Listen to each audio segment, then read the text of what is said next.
Testing, testing, 1, 2, 3, testing, testing, 1, 2, 3. We are on the air. This is Thesis. 3, 2, 1, we are on the air. This is Thesis. Everything is everything. I am your host, Jay Marie. How's it going out there, folks? Hope you're doing well. Thank you for showing up and hanging out with us today. Coming to you live from Zombieland. Yes, sir. Well, I hope you find yourself well and healthy, and I want to thank you again for showing up and hanging out with us today. It's been a minute, but I am here. I've been anxious to get back on the mic here with you guys, but I've had some stuff with this, dealing where I do my recordings at. So I'm actually working on building a permanent studio, so I won't have to be, make things easier on us. So you won't have to wait so long for me to get back here. So I really appreciate you guys hanging out and checking in on us today. So we want to go ahead and just jump right in on what we're going to talk about. As the reason I came to the cemetery was because I don't know, there's something about these memories, right? We bury our dead and our relatives from long past, and we leave a tombstone or something that marks, that this is where they were laid to rest or whatever, right? And I'm a huge fan of like archaeology, and the tombs of the pharaohs and all these ancient buried sites in Mexico with the pyramids and like stuff that's left over from a long time ago, right? And we're trying to learn. Scientists and archaeologists are trying to learn, the story of the Mayas or the Aztecs or the Incas, right? And then in Egypt, the Egyptian, the Egyptian civilization, and Mesopotamia. There's areas in the world that there's like leftovers of civilizations. There's remnants of civilizations, and temples and cities and things that existed once long ago, right? But they're gone now. But all that's left is just pieces of it, remnants. It's them, and I really enjoy the study of ancient civilizations because like a lot of my study is in the Greek philosophy, and that stuff was like before BC, right? So like Socrates lived around 300 BC. Ancient Greece, the Greek philosophy, it was around in those times, which is a couple thousand years ago, right? And then there's still remnants of the temples that they had to Athena, the Athenian temple, and you know what I'm saying? So when we look at all the things that I study, what it has allowed me to do, it hasn't allowed me anything. What it gives me is an ability to see like these pieces, right? Since I really enjoy the study of archaeology, right, and history, I got that sense of these civilizations from long ago, right? And then I also study Herodotus, so he speaks of the histories of those times. So I learned about the Persian Empire, the Greek Empire, right? So learning about the archaeology of what's left behind, but then also the history of it. It gives you a better picture of those time periods from long ago. What was going on in civilization? What were they worshiping? The temples and the gods and whatever, right? Same thing with the Aztecs and the Mayans, and there's leftovers that we want to know what and why, right? They have the story of Atlantis, right? Plato has the story of Atlantis, some civilization from long ago that sunk into the sea, into the ocean, or it got covered with water, something, right? That story is a remnant, right? It's a leftover of a story that was told over and over from long ago, because Plato says his uncle told it to him, right? And then the uncle explained how many years ago and this and that, and it seems to be somewhere like 13,000 years ago, 12,000, 13,000 BC, something like that, right? I don't have it in front of me, but that's not important. Long ago, right? The story in the Bible about a flood that wiped out a bunch. It says it wiped out the whole world, right? But there was this flood, and it was recorded. There's stories of this flood, not just like the one in the Bible, but of a flood in the story of Gilgamesh. The Epic of Gilgamesh was just a Mesopotamian. We call them myths, right? These stories from long ago that we say are probably made up, because they talk about some fantastical stuff, that just it's impossible. Why? Because we're barely reaching the peak of civilization right now with technology and what we do and what we know with science and all that. There's no way that people that lived 6,000 years ago, had technology or knew these things or had science, right? There's no possible way, right? So luckily for us, there's all these tablets, there's all these leftovers, there's all these remnants of ancient civilizations, of pieces of history, of pieces of what we call religion or whatever, that gives us like pieces of the puzzle. You know what I'm saying? And the more pieces of the puzzle that you have, the better the image. You get to see the picture a little bit better because you have more pieces, and you connect those pieces, and they start making the image more clearer, right? Right. So long ago, so look, modern Homo sapien has been around for around 230,000 years. The modern Homo sapien, people that look like us, as far as farming and all this stuff, I didn't dig into that, but let's just take that number. Let's just round it up to 200,000 years ago. Modern Homo sapien, right? Now, if we think of what we've been able to accomplish in the past 100 years, right? But let's just say the past 1,000 years. Or let's just even go back to the Greeks and that. So let's just past 3,000 years, right? Look what civilization has been able to accomplish in the past 3,000 years. So that segment of 3,000 years. When we take that segment of 3,000 years and we look backwards to the 200,000, that's just a small slice of that piece of what we've been along, of what modern Homo sapien has been around, the 200,000 mark, right? So if in 100 years, if we look at what we've been able to accomplish in 100 years, if we are able to accomplish this in 100 years here in this time period of where we are, what's not to say that there was times before that we're able to accomplish something similar, but for whatever reason, collapsed, or they ended themselves because of wars or whatever, right?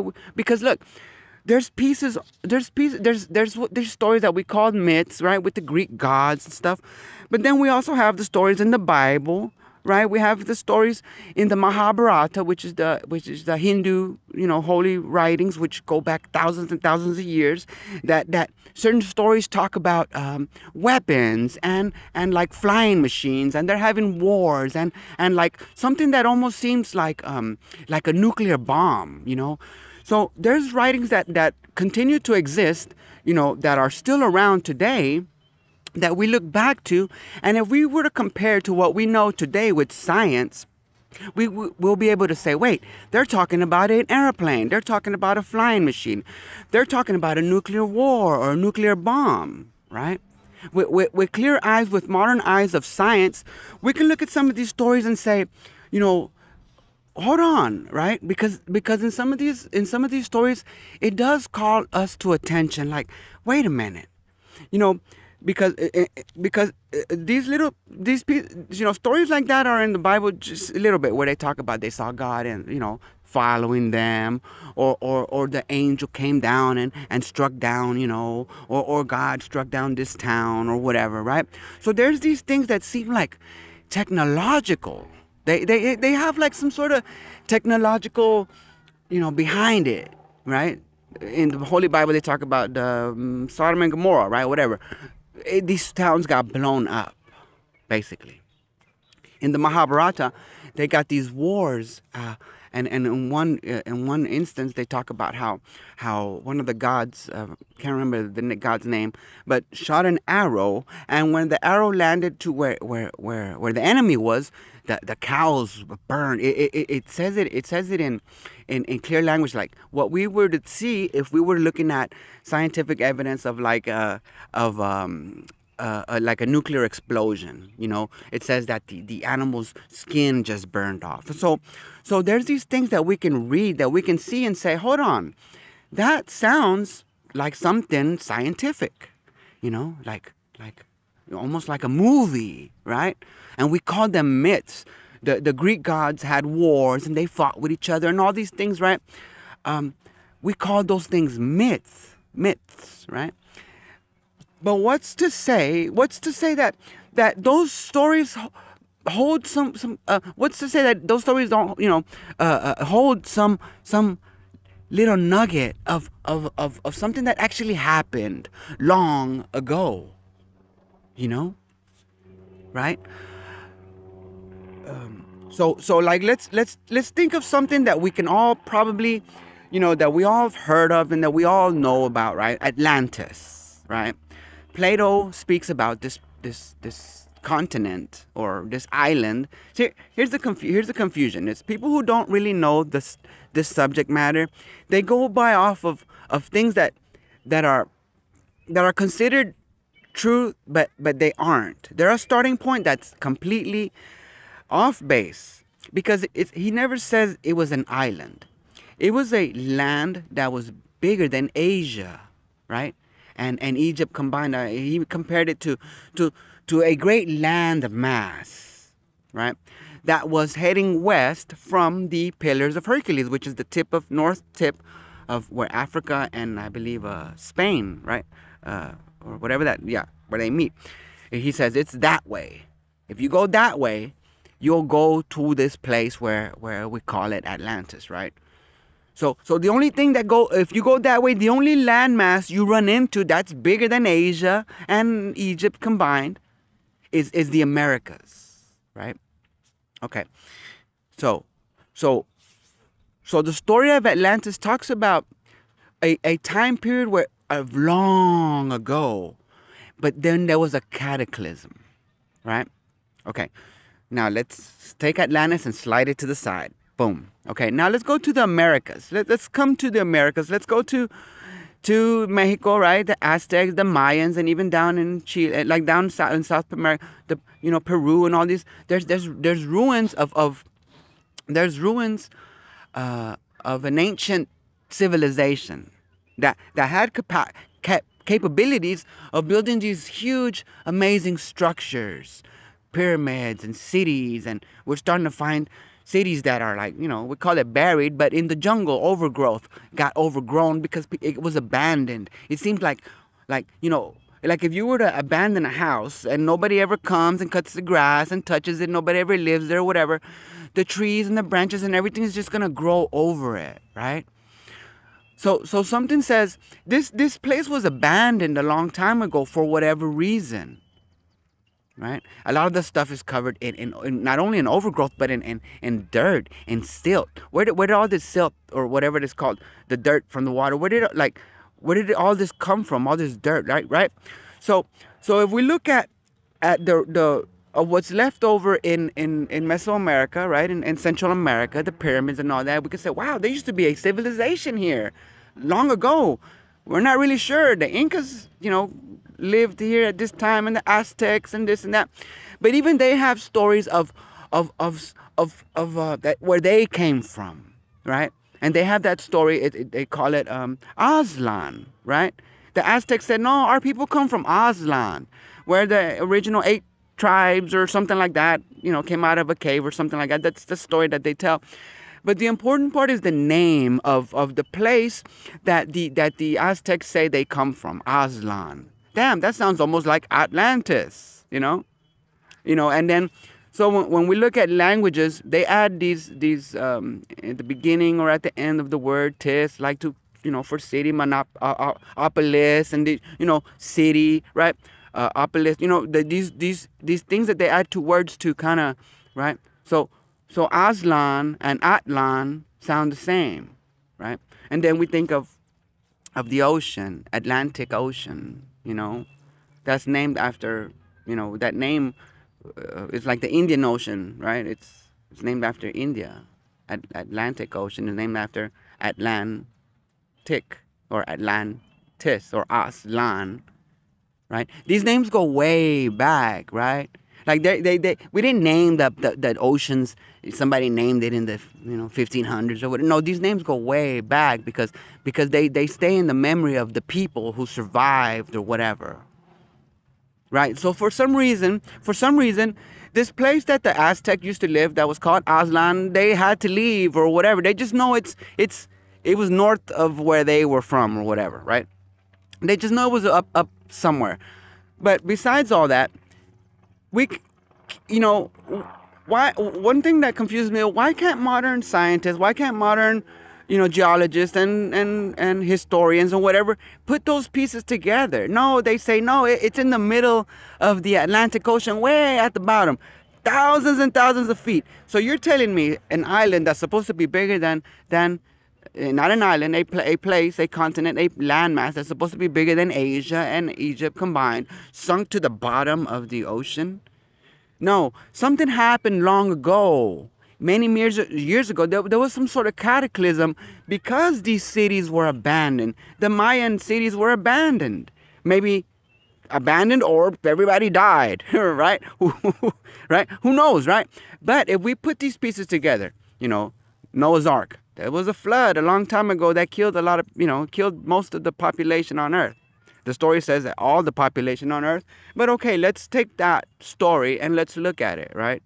There was a flood a long time ago that killed off, whatever, right? And Noah survived, right? Because he made a boat and all these things, right? Este, so, so could it possibly be that tale of Noah's flood, it's telling of some cataclysm that happened, right? It had to have been a cataclysm if the whole world flooded. Holy smokes. What happened? Did the ice melt? Did the ice sheets melt? What happened? Where did all this water come from, right? So there's some sort of scientific knowledge there. Something happened a long time ago that caused a lot of water to rise and to rain and the whatever, right? Now, let's go to science. We look at geological evidence of a cataclysm that happened, 12,000 years ago, 13,000 years ago, the Younger Dryas extinction, right? Something happened in North America, 13,000 years ago that exterminated like 90% of all fauna, all living creatures. You know what I'm saying? Just dead instantly. That's scientific. Like, geologists have seen the evidence of a cataclysm. And, a lot of the things are pointing to a comet or a meteorite or something hit in the north of North America, maybe where the ice sheets were or something, right? Now, when we think about something like that, a comet hitting the ice sheets, well, all that heat is going to melt that water real quick. And it's going to, a lot of stuff is going to happen. If it wasn't an earth killer, right? If the comet or meteorite or whatever it wasn't an earth killer because people survived.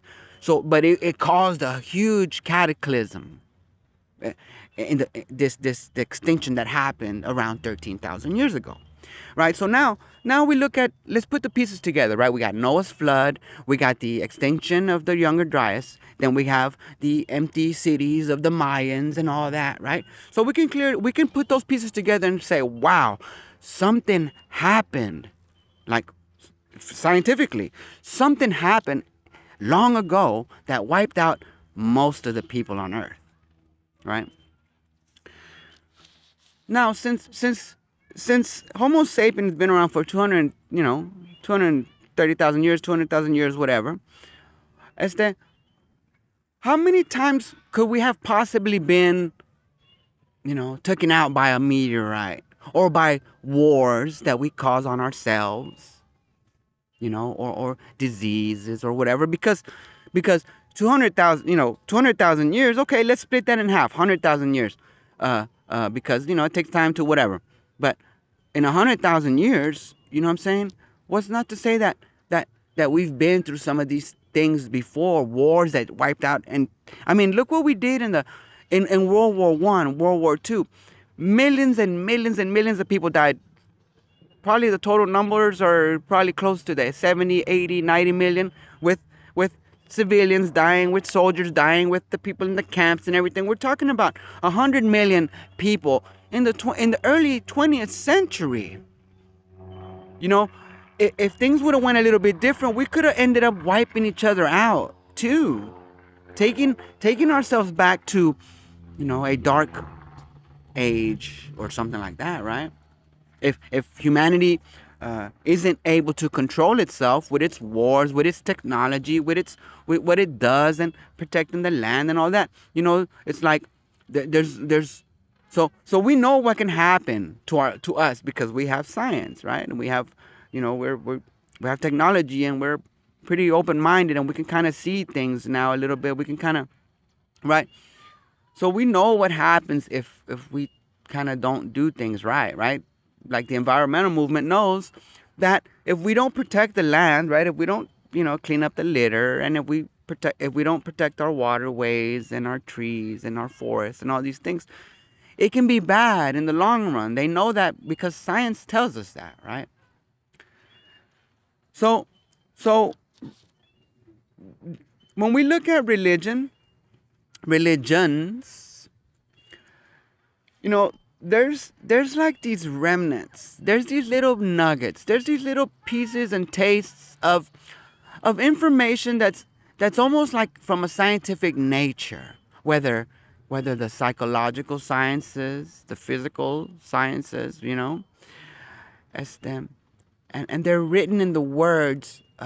They're right there, and it amazes me because like these words are screaming at me when I see them, when I'm reading the Buddha's scriptures, when I'm reading the Bible, when I'm reading these history books. These words are screaming at me. Here I am, Este. So look, so the religions these religions, for whatever reason, have lasted thousands of years, right? Buddhism, Christianity is 2,000 years, but even still, it's lasted 2,000 years. The Jewish, people have been, much longer than that. And, they seem to have little bits and pieces of an ancient scientific knowledge. Because when I see like the stories, like let's go over some of the stories. Like for instance, when I'm reading the words of the creator, right, of creation, let's say in the Bible, right, Genesis, when it's kind of describing how the earth was created, in my mind's eye, I can imagine it. I can see it. I can see the picture, of the earth, being just water, right? Because it says that the first thing that God made was the animals in the ocean, right? Because the earth was nothing but water. And then land started coming up. He made the land come up out of the water. And then he created animals in the sky and on land, right? And trees and everything that grows on the land, right? It's like giving us stages, right? It's like first the earth was nothing but water, then the land came up, and after the land came up, stuff started growing on the land, animals, trees, birds, everything. And then came man. We are the the most recent product of this thing, right? Of this process.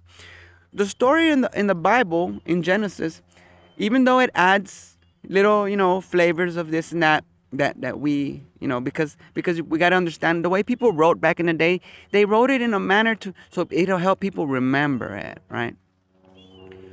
So when we look at the words in the story of creation, there's almost like a scientific knowledge there.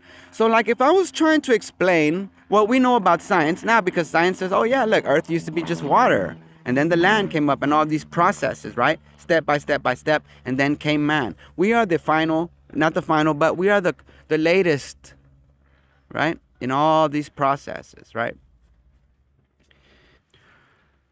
when you look at the picture in your mind, or even if you make graphics, it looks and it tells us exactly what science tells us, right? If I wanted to explain what science tells us about the creation of Earth to someone who doesn't know anything about science, and a native, an aborigine, someone who, how can I tell it to them, right? So, so these stories have continued to exist because of what is contained in them. The story of creation in Genesis is a scientific tale with a little, creative writing in it. You know, este, and then like we go to what the Buddha and what the Buddhists and the Hindus believe in reincarnation, right? Reincarnation. You're gonna say, well, that's not scientific. That can't happen. Well, true, but but este, when we think and when we talk about the elements are eternal, right? When I decompose, the elements will be used again in the trees. It might be used in the carbon another human breathes, or it might be, you know what I'm saying? These gases and these elements that we're made out of will be used again, right? So scientifically, we know that's true. We know that what you are made of will eventually be used again by the earth, in a tree, in the dirt, in the whatever. Once the decomposition and once the whatever, and you break down back into the elements, you will return to this thing, and the things that you were made of will be used again, right? That's scientific fact, right? Elements are eternal, right? So when we look at the story of reincarnation, wow, let's kind of put that together. No, you what you are made out of, right, will be used again. Some parts of you, some elements of you might end up in a tree, might end up in a bird, right? Because of the elements that you're made out of, right? If we follow those cycles of the cycles of what the elements go through to become and to turn and to change into whatever and be used, and you know what I'm saying? That's scientific. That's gonna happen to me, to you. That's gonna happen to us. Right? So even in reincarnation, there's something there. Like, damn, there's something there. Because yes, we're going to be used again somehow, some way, right? And then if we think in the state, like, because they say, you know there's a state, well, when you dig deep into these ideas, is like there's a state where you're like in limbo, right? Where you're somewhere where you don't know if you're gonna go back into a bird or into an animal or into a human or something like that. And it says because if you were good or bad, right? But let's take that good and bad stuff away. If we can illustrate these processes, right? If we can illustrate what happens to the atoms and to the molecules when they're going through changes and whatever, you could kind of put a story to it, right? Uh, um, the Catholics have purgatory, right? Socrates in the Republic, he talks about a place where can't remember the name, but there's a story of a place where this guy went after death, and the gods didn't allow him to go through. They sent him back to Earth to tell everybody what was on the other side. And he mentioned something about the same thing, that people who were bad were had to go and struggle. They had to go into this certain area. They didn't call it hell or nothing like that, but they had to go and struggle because they were being punished for what they did. And then the good souls go to eternity, or they can return back and they get to pick, hey, what do you want to be? Do you want to be a bird? Do you want to be what do you want to be? A human, right? So there's like nuggets of all these things combined in the what the Buddhists in the what the Buddhists say and think, and what the Hindus say and think. And then we look at the story of what Plato told about what happens after death, what happens to our souls, right? And then we can think of what happens to our molecules when we're in limbo, in between you know so what we know about science today in the modern terms of of physics and molecular science and all these things, right? Biological science and whatever.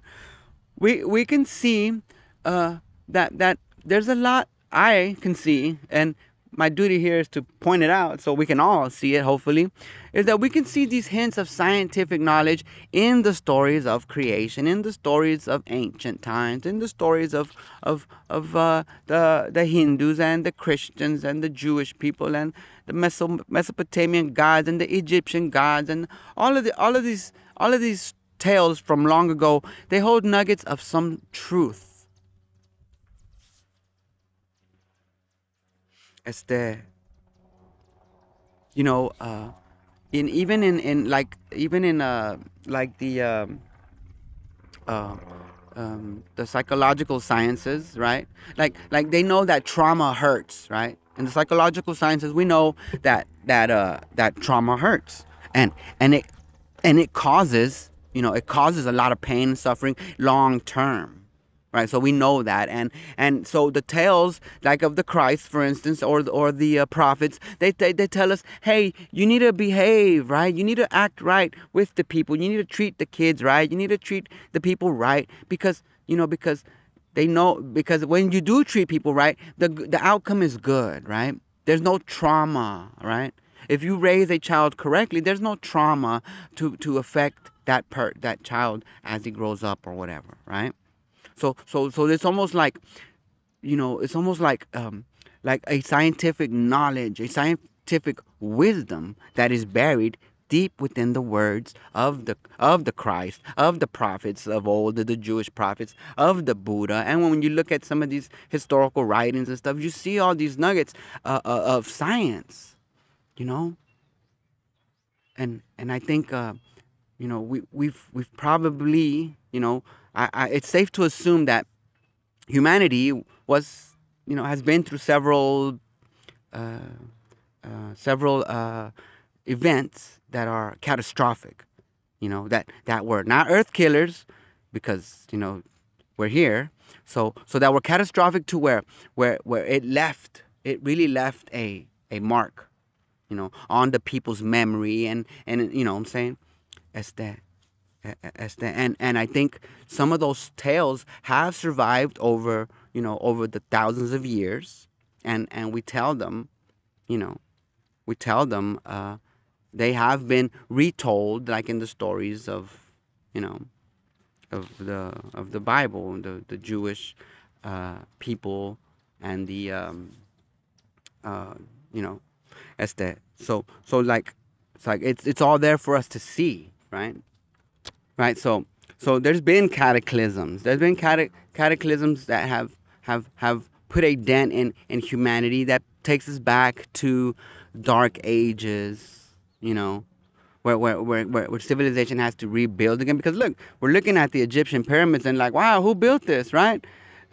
Somebody had technology to build these things, right? These cuts, machinery. There's clear examples of machine cutting in these bricks and in these things, right? There were these technologies long ago, but for some reason they've been left out, of the historical fact, you know, for strange. Like, why isn't that? Why isn't it that we have stories of machinery in the ancient writings? Or why isn't it?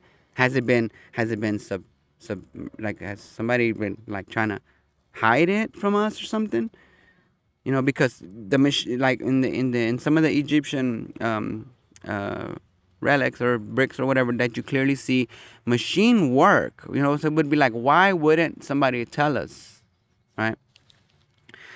But also it comes back to ourselves too, because look, if we read the histories and we read the books and all these things are all right there for us to see. Nobody, it's there. Now, if the teacher doesn't tell us about it, or if the scientists don't talk to us about it or whatever, fine. But it's there for us to see.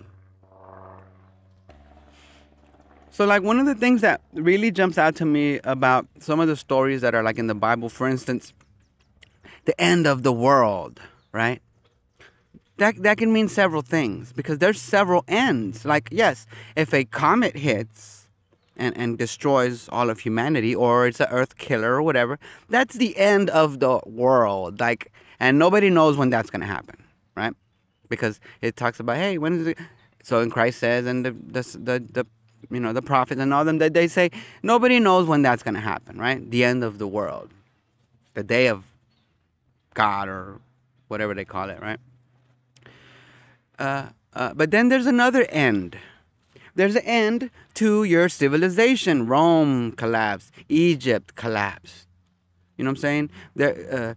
Shit, in modern times, look at Detroit. Detroit used to be one city, had the production and the GDP and all this thing of small nations, right? But now it's just a little piece of what it once was, right? So that came to an end. That glorious time of production and money, and everybody was making money and cars and whatever, came to an end, right? Because of something. And when we look at the processes of civilization, of humanities, of the way we treat each other, of the way governments work, of the way all these things happen, we can see the processes work out. So like when we take the example of Detroit, it collapsed from within. Leaders, mayor, people cheating, I don't know, right? Illegal stuff going on, all kinds of stuff, taxes for the rich and all these things that eventually caused people with money to leave, businesses to shut down. All these things, they occur because of of things that are put in motion, right? And a clear eye, a clear, calculated mind can see that certain things lead to, destruction, right? If and when we don't, align ourselves, right, with certain principles, right, certain structural foundations of governance and all that, right, then those things lead to destruction of cities, to destruction of the people, and of ways of life and all that. Like Rome came to an end. Some of these Greek cities came to an end. Persia, the Empire of Persia, came to an end, right? Whatever. Sometimes by conquer, but then sometimes other things happen, right? As you lose what goes on, right? So that's like the another end, So when they talk about revelations, the end, yes, certain actions will lead to that end of your family, right? Of your city, of your kingdom, right? If certain things aren't followed, that's almost like been proven by the sciences of the mind, social sciences and all that. So yeah, look, this is destructive behavior, and that's where it leads. That's where it ends up over there, you know. All right, so when we look at the stories, like for instance, one of the things that I've been seeing lately is like when we think about like the temple, right? Like I let's go to the Jewish people, but one of the things that we as historians know, but that you out there should know also, is that what they did with the temple, and they would bring their offerings and all that. That's not unique to the Jewish people. Civilizations have always done that prior. They had temples where they worshiped their god, and they would bring their offerings, and the priests and all that. So that system of governance, right, had already existed. That standard of the temple and sacrifice and all that. That's how humans have done it for a long time, right? But so when we look at even that, right? You know, I talked about how the temple was like where laws are made, right? The temple was like city hall. The temple was like where representatives come and make laws, and you take your taxes and you take your sacrifices, right, to the temple, right? It's almost like city hall, right? Like where governance is made, right? The rulers of the rulers of the temple, the priests, the people who organize and make the laws and all these things, right? Because then we have the teachers of the law, right? So all of these things, they sound to us, because they're religious and all priests and temples and all this, but those positions can easily be translated into like the temple. Let's call it city hall, the government building, the government center of the city, of the town, of the state. In Austin, we have the Capitol building of Texas, right? That's the temple where the laws of Texas are made, right? That's where we, the citizens of Texas, take our offerings, our taxes, go to there. Not directly, but indirectly, right? So we take our offerings, we take our taxes to the temple in Austin, right? Right?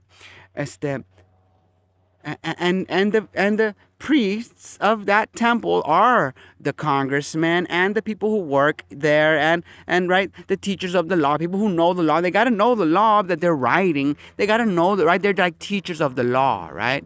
So even when we look at the temple and stuff, it's like, damn, it's almost like so what people did with the temple, let's say in the Jewish tradition. If we like rewind the tape, that almost sounds reminiscent of what would be left over if I try to explain to people, no, look, we have this building where people come from different places and bring their offerings, and from this building we'll make laws. And from here, it's not just the building, about the building, is this is where we're gonna govern from, right? This is our temple, this is what we're gonna govern from, right? You bring your taxes here. You bring your offerings here. Right? So if you look at the story of what they used to do in the temples or whatever, that's almost like reminiscent. Like you can kind of, like if they were see-through, you could put them over each other and see what lines up. So that's remnants of something, of a knowledge of something that we knew from long ago. Because these tales have been told for a long time. For thousands of years we've been telling these tales. They've been written, and they've maintained, they've lasted so long. But why? Because there's something in them, right? The Christ and these prophets and these priests and the people, they say, right, the Christ said, don't change these words, right? Things are written in stone. Things are written, carved into rock, right? Don't change these words, he says. Why? Because there is something valuable buried within these words. And they must be taught and taught and taught to each other over and over and over, so that we may all know these things. Because these things, in some way, help us, right? Behaviors, how we treat each other, whatever. Those things that we do to each other, how we treat each other, how we behave at home, in our families or whatever, that reflects outward into our community, right? Into our neighbors, into our cities and our towns, right? In the tales of old, they have stories of kingdoms and towns of people, and man, don't go over there, right? They're none but crooks, or they'll kill you, and all they do is plunder, and right. So that's the people, right? That's that town, that's that tribe, that's that race, that's that group of people over there that act that way because of whatever their fundamental structures and principles of behavior or whatever, right? It's that the Christ and other wise men like the Buddha and all this. The Buddha wasn't dealing with politics. The Buddha was dealing more with spiritual nature of man. The Christ was dealing more with politics, and he knew that we needed to change ourselves for our city to change, for our community to change, that we need to change ourselves. And even that in itself has a scientific value to it.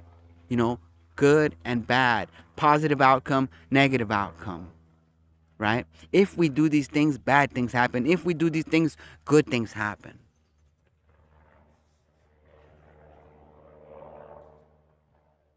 There's we've been around for so long, and there has to be a continuum of what we are and what we know. There's knowledge that has been uh, passed down for millennium, thousands and thousands of years. Knowledge, valuable knowledge buried in wisdom and wise words of historical fact and tradition and things that go way back that we can't even comprehend, or we can't even know. But wise men, wise words will say, learn this stuff, know it, and teach it some more. Why? Because there is importance to knowing these things. There's a reason why we people still read Plato's Republic, that they still teach it in the colleges and in higher education, and wise people who are looking for wisdom and searching for knowledge read it, because there's buried information in there. And this writing is from 2,000 years ago, but damn, there's stuff that has come from way before.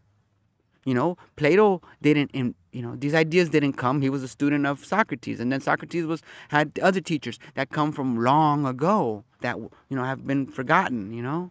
These tales have been told over and over long ago, and people who search for knowledge, who search for wisdom, are going to dig in the archives, are going to dig in the historical records, are going to look through religion and through what the stories of history tell us, and what religion tells us about what happened in the earth and what happened in the world long ago, or whatever. They're going to tell us those things. But we have to find them and dig them out. Nobody's going to come and deliver it to you. Now, what I want to try to do here is do some of that. Is present these little nuggets and ideas to you, so the image in your mind can like show it, and you can like connect those dots, Like I brought up earlier about these puzzle pieces, Imagine a puzzle. Imagine a box. You dump out the box, right? But imagine a box, and there's some missing. So it makes it even harder to figure out where to put these things together. But you find one, and you dig and you look and you search, and then you find another, and that connect. And that's what this process is kind of like. Digging through history, digging through philosophy, digging through the religions of the world and history and the tales of old and all these things, the Greek stories of the gods and whatever. We get a picture of what humanity has been. History didn't start yesterday, right? We've been around for a long time. 200,000 years Homo sapiens have been around. That's a long time. And considering that in the past 100 years we've advanced so much, what's to say that we haven't been here before? Maybe the tales of old try to tell us that, hey, we have been here before. And maybe, it wants to warn us and future generations that, hey, these are the things you need to look out for. These are the things that you in society need to look out for. You in humanity, in the world, need to look out into space, look for comets and things that destroy, because look, this, without going too much into the stuff, but like when you read the stories of like the Enoch, it was like he was shown how the planets work, and he talks about how he saw them planets in their cycles and in their in their space and all this. He explained all that, like it's been shown to people before. There's a knowledge, there's a wisdom from long ago that still exists, but that is buried in ancient books. Yet we can't see it because we are all, confused and all full of our own little, whatever, and things that we don't understand, we don't study, we don't read, so we don't know these things. But they are all there for us to dig them out. It's almost like archaeology. You gotta dig. You gotta dig, but through writings. You gotta dig, but through history books. You gotta dig through all these things, put them together, and the story will be there for you. And when you find those pieces and you start dusting them off and you're like, man, look at that. Wow. You're going to be amazed. And when you start putting these pieces together, you're going to say, wow. Why? Because they're going to jump out at you. They're going to tell you, here I am. And you're going to connect them. Then you're going to see what it's all about. all of these stories are buried. All of these truths and scientific knowledge and stuff is buried in stories of old. And it's up to us to dig and to find them. To find them so we can have a better understanding of life itself and where we come from and where we're going. But we have to dig. We have to dig through lots and lots of writings, lots and lots and lots of information. It doesn't come to you. I'll try my best to bring them to you, but it doesn't come to you. You have to dig for it, and then you will find it. Just like the archaeologists who are digging and finding stuff in the ground, they're digging, they're looking for it. Same with you, same with us. We got to dig to find this stuff. And when we find it, there's a treasure. It's more valuable than a treasure, what we find. The knowledge and the wisdom that is buried in those words is worth more than gold, than money, than anything that you can think of. So let's continue to dig and let's find the past. Let's dig out the past and see what it tells us about the future. All right? All right, folks. All right. Woo. Well, dang. You see the sun is getting in my face there a little bit, but I think we're all right here. Dang. Woo. I like that. I like that. It was very nice. Thank you very much. I hope you enjoyed what we had to talk about today. So let me get right here because you wrap this shit up right here real quick. So I hope you enjoy what we talked about today, and if maybe these little pieces of story jumped out at you, and something that you want to dig out and just look, but we got to clear our minds to be able to see these things. If we don't clear our minds, then we're never gonna be able to see these things, right? But that's what my duty is, to come here and to point out some of these things and to share it with you, what I've been able to find. So I hope you liked it. I hope you enjoyed it. And if you did, please, please, please, please hit the subscribe button. Tell your friends. If you're watching us on YouTube, hit the like, hit the subscribe button. So that really helps the algorithms. I know you hear that a lot, but it really does. You have no idea. If you please go over to our Spotify and hit subscribe there so you can listen to us on audio. Follow us on Facebook. All the links are in the description show notes. So please, and you can reach out to me on our socials, on Facebook or on YouTube. And I got a lot of clips on YouTube, so you're gonna want to go there and see what we got going on over there. Okay? You see the sun starting to burn my nut, starting to burn my nucleus. So that's it. Put this on while we wrap it up. So I want to thank you guys for hanging out with us today. I hope you enjoyed. If you did, please do what you got to do. Hit subscribe, tell your friends, all of that good stuff. I am working on, I already know what our next episode is going to be, so we will be knocking that out very soon. So please keep an eye out for that. I am working on a permanent studio, so I don't have to be BSing around anymore, and I can have all... I need everything. It's because I just don't know the behind the scenes work, like the spot that we had been using, but it's cool. Don't worry about it. We're taking care of it. So we're working on that. But in the meantime, I want you guys to stay safe. I want you to stay healthy. I want you to continue on this path that we are on. All right. Continue looking and digging and searching for answers, because they're all there. Everything is there for us to see. Everything is there for us to find. But we have to do the work. You know what I'm saying? And when we put these pieces together, the image and the picture gets clearer, right? So continue looking for those pieces. Continue putting them together. All right, guys. Stay safe. Stay healthy. Go see us on our socials. All of that good stuff. Tell your friends. That's it. We will see you guys soon. Peace out, folks. This is Thesis.